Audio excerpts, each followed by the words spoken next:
Nah, yang selanjutnya ada ruang lingkup penilaian. Yang pertama ada kompetensi sikap, spiritual, dan sosial. Yang kedua ada kompetensi pengetahuan. Dan yang ketiga ada kompetensi keterampilan. Nah, kalian tahu nggak sih sasaran dari 3 kompetensi tadi itu apa aja?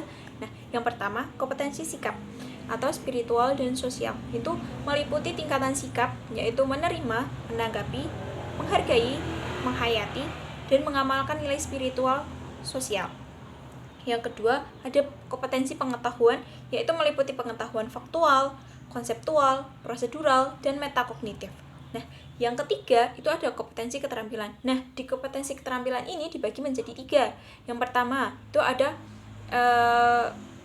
kompetensi abstrak atau keterampilan abstrak, yaitu merupakan kemampuan mengamati, menanya, mengumpulkan informasi, menalar, dan mengkomunikasikan. Yang kedua ada kemampuan berpikir, yaitu mengingat, terus memahami, menerapkan, menganalisis, mengevaluasi, dan mencipta. Yang ketiga itu ada keterampilan konkret, yaitu meniru, melakukan, menguraikan, merangkai, memodifikasi, dan mencipta. Penilaian kompetensi sikap. Nah, di penilaian kompetensi sikap ini dilakukan melalui observasi, penilaian diri, terus penilaian antar peserta didik, dan jurnal. Nah, untuk instrumen penilaian observasi, penilaian diri, penilaian antar peserta didik itu berupa cek atau checklist atau skala penilaian yang disertai dengan rubrik. Nah, rubrik sendiri adalah daftar kriteria yang menunjukkan kinerja, aspek yang akan dinilai, dan gradasi mutu. Selanjutnya itu ada jurnal berupa catatan guru tentang kekuatan, kelemahan, sikap, dan perilaku peserta didik di dalam dan di luar kelas. Selanjutnya ada penilaian kompetensi pengetahuan. Nah, di penilaian kompetensi pengetahuan ini dilakukan melalui tes tertulis, tes lisan, dan penugasan. Nah, untuk tes tertulisnya sendiri itu berupa perangkat butir soal. Soal tertulis yang sering digunakan di SD itu antara lain pilihan ganda dan uraian. Nah, untuk tes lisan perlu disiapkan daftar pertanyaan yang disampaikan secara langsung dalam bentuk tanya jawab. Terus instrumen penugasan berupa tugas PR atau proyek yang dapat dikerjakan secara individual maupun kelompok. Instrumen penilaian harus memenuhi kaidah substansi atau materi, konstruksi, dan bahasa. Yang selanjutnya ada penilaian kompetensi keterampilan. Nah, di penilaian kompetensi keterampilan ini dilakukan melalui pengamatan kinerja yang meminta siswa atau peserta didik mendemonstrasikan kompetensi tertentu melalui tes, praktik, proyek, portofolio, atau penilaian produk. Nah, untuk instrumen penilaian keterampilan berupa daftar cek atau skala penilaian yang disertai dengan rubrik. Nah, tes praktik menuntut peserta didik melakukan keterampilan dengan berupa aktivitas yang sesuai dengan ketentuan kompetensi. Nah, proyek adalah tugas yang meliputi kegiatan perencanaan, pelaksanaan, dan pelaporan yang harus diselesaikan dalam waktu tertentu.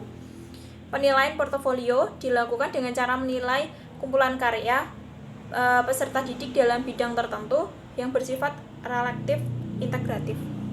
Selanjutnya ada penilaian produk, meliputi kemampuan membuat produk pengetahuan, teknologi, dan seni. Itu contohnya makalah, karangan, puisi, makanan, dan pakaian. Nah, pengembangan produk meliputi 3 tahapan. Yang pertama ada tahapan persiapan, merancang, menggali, dan mengembangkan gagasan. Yang kedua ada tahapan pembuatan produk atau proses, itu kemampuan dalam menyeleksi bahan, alat, dan teknik. Yang ketiga itu ada tahap penilaian produk. Nah, penilaian produk ini yang dihasilkan sesuai kriteria yang diterapkan. Itu adalah portofolio. Nah, merupakan kumpulan karya terbaik peserta didik yang memberikan gambaran perkembangannya, atau penyusunan harus secara integritas baik proses maupun isi, dan bersifat relatif sehingga terlihat gambar yang luas bagaimana seorang peserta didik membangun pengetahuan, keahlian, serta melihat bagaimana efektivitas kinerjanya. Selanjutnya ada penilaian portofolio. Nah, dalam penilaian portofolio ini dilakukan dengan menggunakan langkah-langkah sebagai berikut. Yang pertama, guru atau guru bersama peserta didik menentukan jenis portofolio yang akan dibuat. Terus yang kedua ada portofolio dapat disusun oleh peserta didik secara mandiri maupun kelompok atau di bawah bimbingan guru. Yang ketiga itu ada portofolio peserta didik dihimbau atau dihimpun dan disimpan pada tempat yang sesuai serta catatan tanggal pembuatannya. Terus ada guru melaksanakan atau guru menilai portofolio peserta didik dengan kriteria tertentu. Terus ada guru bersama peserta didik membahas bersama dokumen portofolio yang telah dihasilkan. Terus yang terakhir ada guru memberikan umpan balik kepada peserta didik atas hasil penilaian portofolio.